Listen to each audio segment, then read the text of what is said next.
इंसान की बर्बादी के 4 कारण। इंसान की बर्बादी के कई कारण हो सकते हैं, लेकिन कुछ मुख्य कारण ऐसे हैं जो हर किसी को प्रभावित कर सकते हैं। इन कारणों को जानकर हम अपने जीवन को बेहतर बनाने के लिए कदम उठा सकते हैं।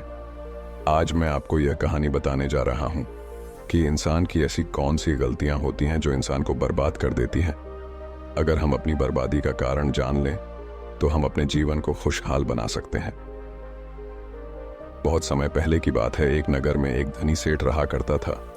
उस सेठ के पास सभी प्रकार की सुख सुविधाएं थीं, लेकिन उसके कोई संतान नहीं थी। संतान के दुख में वह हमेशा चिंतित रहता था। आज की कहानी एक सन्यासी की कहानी है। आपको काफी कुछ सीखा देगी। आज मैं आपको यह कहानी बताने जा रहा हूं कि इंसान की ऐसी कौन सी गलतियां होती हैं जो इंसान को बर्बाद कर देती हैं। अगर हम अपनी बर्बादी का कारण जान लें तो हम अपने जीवन को खुशहाल बना सकते हैं। बहुत समय पहले की बात है। एक नगर में एक धनी सेठ रहा करता था। उस सेठ के पास सभी प्रकार की सुख सुविधाएं थीं, लेकिन उसके कोई संतान नहीं थी। संतान के दुख में वह हमेशा चिंतित रहता था। फिर एक दिन उसे पता चला कि उसकी पत्नी गर्भवती है और वह अपनी पत्नी का बहुत ख्याल रखता था। इसलिए एक दिन उसके घर एक बेटे का जन्म हुआ। पुत्र जन्म से सेठ बहुत खुश हुआ, कोई कसर नहीं छोड़ी। उसका बेटा देखते ही देखते बड़ा हो गया। तब सेठ ने अपने बेटे को गुरुकुल भेजने का फैसला किया ताकि वह पढ़ लिख कर विद्वान बन सके। ज्ञान प्राप्त करने हेतु गुरुकुल भेज दिया था। गुरुकुल में वह बच्चा अच्छे से पढ़ाई करता था और अपने गुरु की सभी आज्ञाओं का पालन करता था। ऐसे में वह बच्चा धीरे धीरे वहां का सबसे होनहार छात्र बन गया। गुरुकुल में बालक ने सभी वेद, पुराण और शास्त्रों का अध्ययन किया और एक महान विद्वान बन गया। लेकिन कहते हैं ना कि समय कब बदल जाएगा ये कोई नहीं जानता। ऐसे ही एक दिन किसी प्राकृतिक आपदा के कारण उसके माता पिता की मृत्यु हो गई। और जब उसके माता पिता की मृत्यु हुई तो बच्चे की शिक्षा पूरी नहीं हुई थी।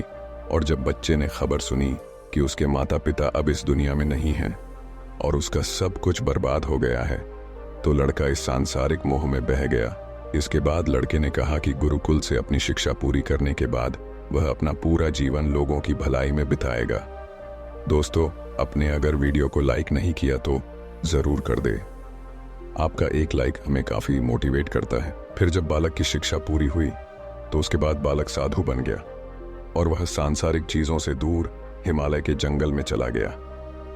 अध्यापन को विश्राम देते हुए समय के साथ उनके सन्यासी की चर्चा चारों ओर होने लगी और दूर दूर से लोग उनके पास शिक्षा लेने के लिए आने लगे।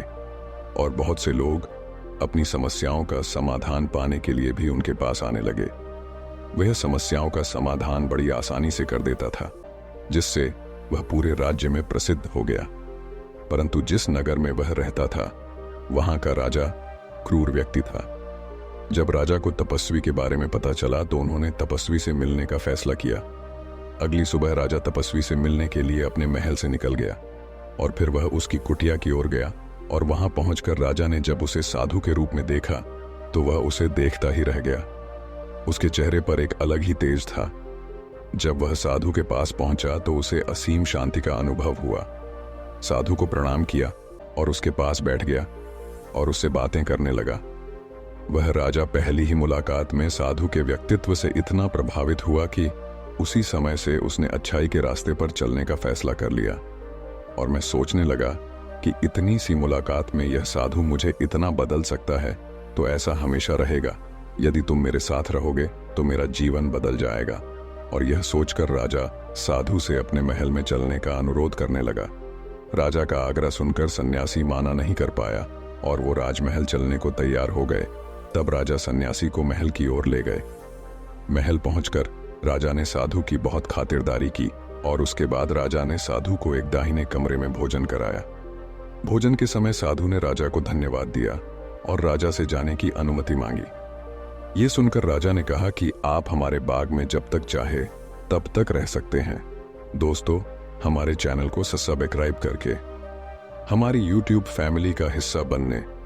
आपको यहाँ किसी भी प्रकार की असुविधा नहीं होगी और आप यहाँ रहेंगे तो हमारे लोगों को भी अच्छा लगेगा और हमें भी अच्छा लगेगा। ये सुनकर साधु ने राजा का प्रस्ताव स्वीकार कर लिया। राजा के आदेशानुसार सेवकों ने एक सुंदर कुटिया बनाई। उसके बाद साधु उसी कुटिया में रहने लगा। राजा ने उनकी बहुत सेवा की, लेकिन कई वर्षों के बाद राजा और रानी को किसी जरूरी काम से दूसरे राज्य में जाना पड़ा। लेकिन उन्होंने साधु की सेवा के लिए एक सेवादार नियुक्त कर दिया। लेकिन राजा के जाने के बाद वह सेवादार बीमार पड़ गया और अपने घर चले गए और कभी लौटकर वापस नहीं आया। तो तपस्वी को गुस्सा आ गया और उसने राजा को खूब खरी खोटी सुनाई और राजा से कहा कि जो जिम्मेदारी आप पूरी नहीं कर सकते, वह जिम्मेदारी आप क्यों लेते हो। तब राजा ने तपस्वी से पूछा और कहा कि सन्यासी, क्या मुझसे कोई गलती हो गई है? तो इसके लिए मैं आपसे क्षमा मांगता हूं। कृपया मुझे क्षमा करें और मेरा क्रोध शांत करें और बताएं कि क्या हुआ था। यह सुनकर साधु ने उससे कहा कि तुम्हारे जाने के बाद मुझे यहाँ किसी ने भोजन नहीं दिया और मुझे कई दिनों तक कष्ट सहना पड़ेगा। यहाँ आकर मैं भूखा रहा और किसी ने मुझसे मेरा हाल भी नहीं पूछा। यह सुनकर राजा ने तपस्वी से माफी मांगी और कहा कि आज के बाद ऐसी गलती नहीं होगी। फिर कुछ देर बाद मामला शांत हुआ, जब राजा और तपस्वी के बीच बातचीत चल रही थी। रानी भी छुपकर सुन रही थी यह सारी बातचीत। उसके बाद राजा ने उसे तपस्वी से शिकायत का मौका नहीं दिया और उसकी खूब सेवा की। लेकिन कुछ दिनों के बाद राजा को किसी जरूरी काम से अपने राज्य से बाहर जाना पड़ा।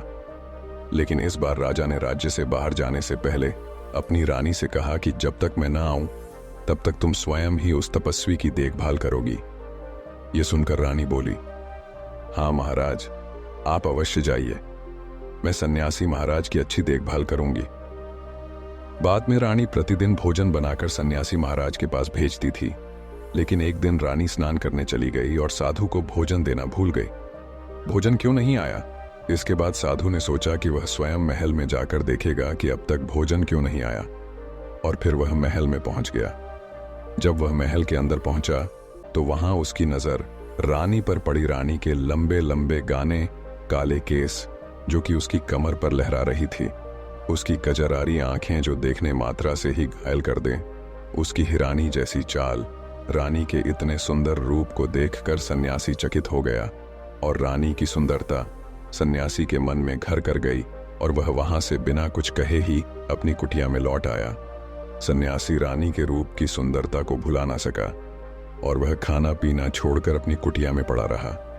उसने कई दिनों तक कुछ भी नहीं खाया, जिस वजह से वह बहुत कमजोर हो गया।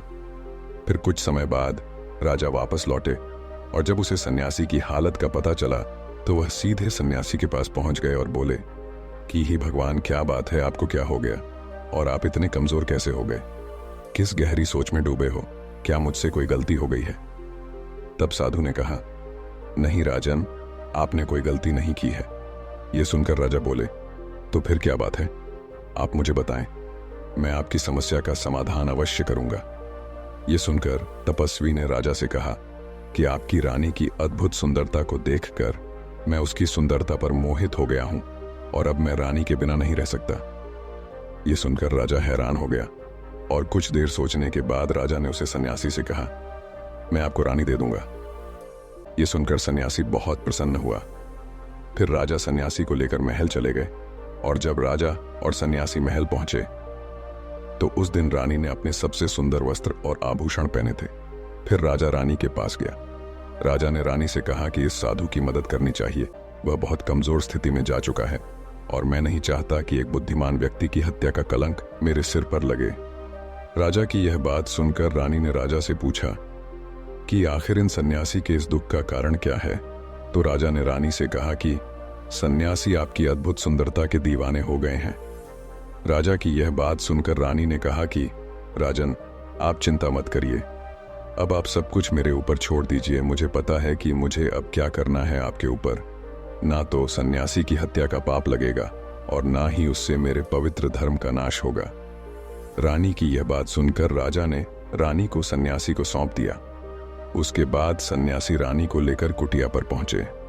जब रानी सन्यासी की कुटिया पर पहुंची, रानी ने सन्यासी से कहा कि हमें रहने के लिए घर चाहिए, हम इस झोपड़ी में नहीं रह सकते। यह सुनकर सन्यासी राजा के पास गया और राजा से जाकर बोला कि हे राजन, हमें रहने के लिए घर चाहिए। सन्यासी की बात सुनकर राजा ने उनके लिए घर का प्रबंध कर दिया। फिर सन्यासी रानी को लेकर घर पहुंचा।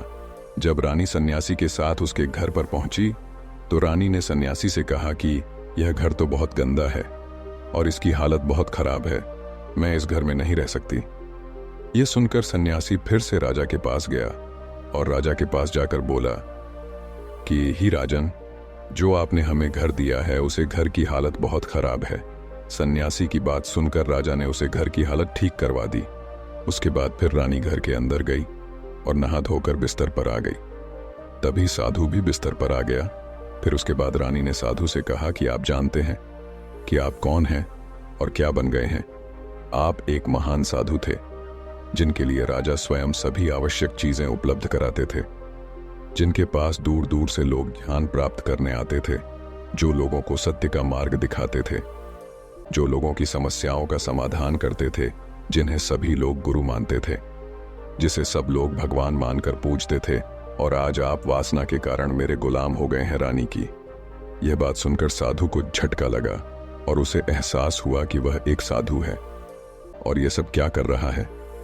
वह ये सब सुख सुविधाएं छोड़कर शांति की तलाश में जंगलों में चला गया था।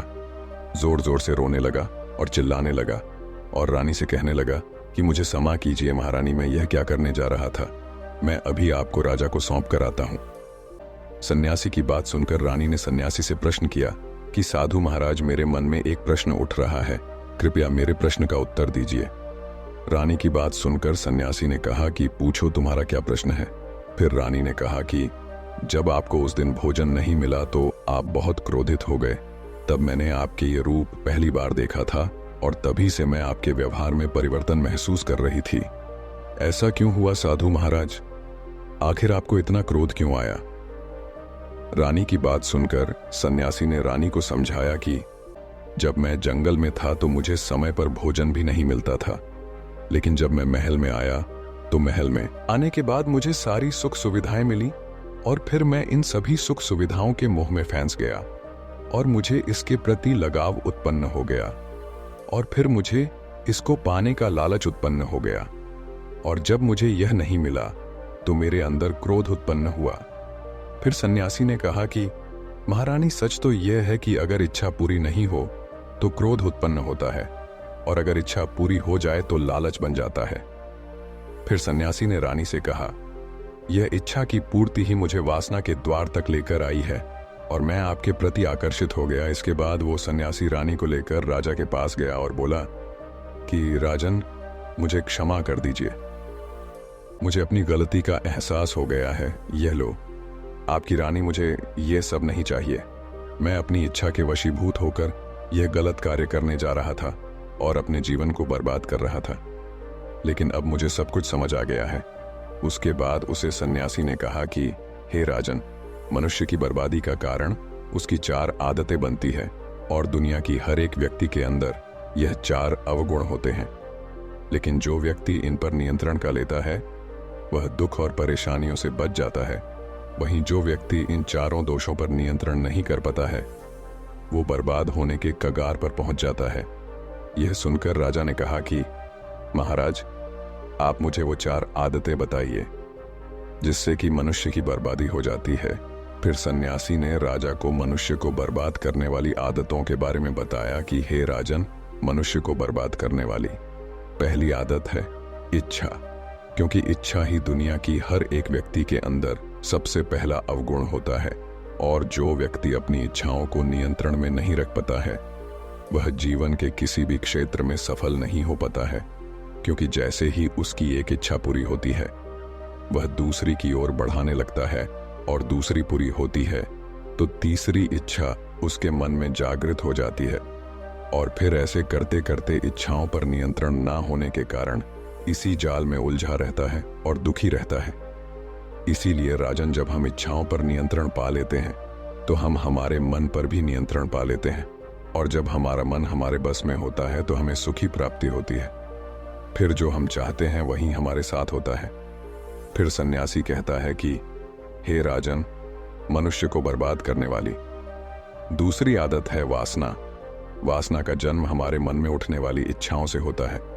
जिस प्रकार इच्छा का कोई अंत नहीं होता, और मनुष्य वासना के जाल में फंसता ही चला जाता है। वासना के वशीभूत होकर मनुष्यों को कुछ भी नजर नहीं आता है। आज तक जितनी भी लड़ाइयां हुई हैं, उनका सबसे बड़ा कारण स्त्री को पाने की इच्छा ही रही है। स्त्री के प्रेम में वशीभूत होकर राजा महाराजाओं ने आज से पहले बहुत सारे युद्ध किए हैं। रावण भी संसार का सबसे बुद्धिमान व्यक्ति था, लेकिन उसने भी माता सीता की सुंदरता की जाल में फंसकर अपना सब कुछ बर्बाद कर लिया। उसकी मृत्यु का कारण एक स्त्री ही बनी थी। कई राजा महाराजा तो युद्ध में इसलिए हार गए क्योंकि वो लोग स्त्रियों से रासलीला रचने में ही रह गए। ईश्वर ने तो स्त्री की उत्पत्ति इस संसार को बढ़ाने के लिए की है, लेकिन आजकल लोगों ने इसे अपनी वासना का शिकार बना लिया है, अपने मनोरंजन का साधन समझने लगे हैं। और जब उन्हें अपना यह मनोरंजन नहीं मिलता तो वो पागल हो जाते हैं और ना जाने क्या क्या कर बैठते हैं। इसीलिए हे राजन, जितना हो सके उतना वासना से दूर रहना चाहिए। फिर सन्यासी कहता है कि हे राजन, मनुष्यों को बर्बाद करने वाली तीसरी आदत है क्रोध। क्योंकि जब मनुष्य की वासना की पूर्ति नहीं होती है तो उसके अंदर क्रोध उत्पन्न हो जाता है, और जब व्यक्ति को क्रोध आता है तो उसे पर उसका नियंत्रण नहीं होता है, और फिर वो क्रोध में आकर कहीं गलत निर्णय ले लेता है।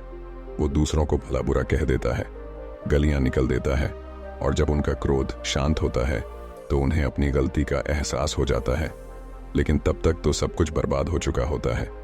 क्रोध के कारण मनुष्य के कई बने बनाए काम भी बिगड़ जाते हैं।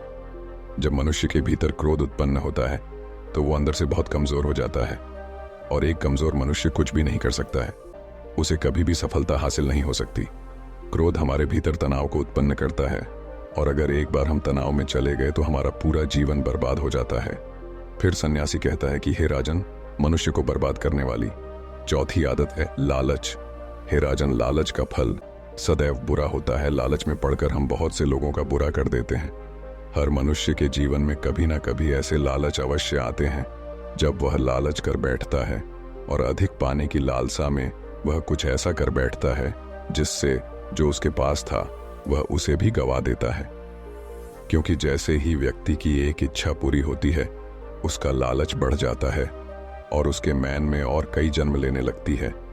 जो व्यक्ति लालच करता है वह कामयाबी से कोसों दूर रहता है, क्योंकि एक ना एक दिन लालच का दुश्मन सामने आता ही है। अगर हम समय रहते ही लालच को त्याग दें और उसकी जाल में ना फंसे तो हम एक सफल व्यक्ति अवश्य बन सकते हैं। फिर अंत में सन्यासी राजा से कहता है कि हे राजन, अगर मनुष्य चारों आदतों को छोड़ देता है तो उसे जीवन में सफल होने से कोई नहीं रोक सकता। जो इन आदतों को नहीं छोड़ता है उसे जीवन में बर्बाद होने से कोई रोक सकता। मैं एक सन्यासी होकर इसकी जाल में फंस गया था, तो सामान्य मनुष्य तो इससे बच नहीं सकता। इसीलिए हे राजन, मनुष्यों को इन आदतों से हमेशा बचाना चाहिए। उम्मीद है आपको ये वीडियो ने काफी कुछ सिखाया होगा। मिलते हैं नेक्स्ट वीडियो के साथ। दोस्तों, टोटल मोटिवेशनल को सब्सक्राइब करना ना भूलें।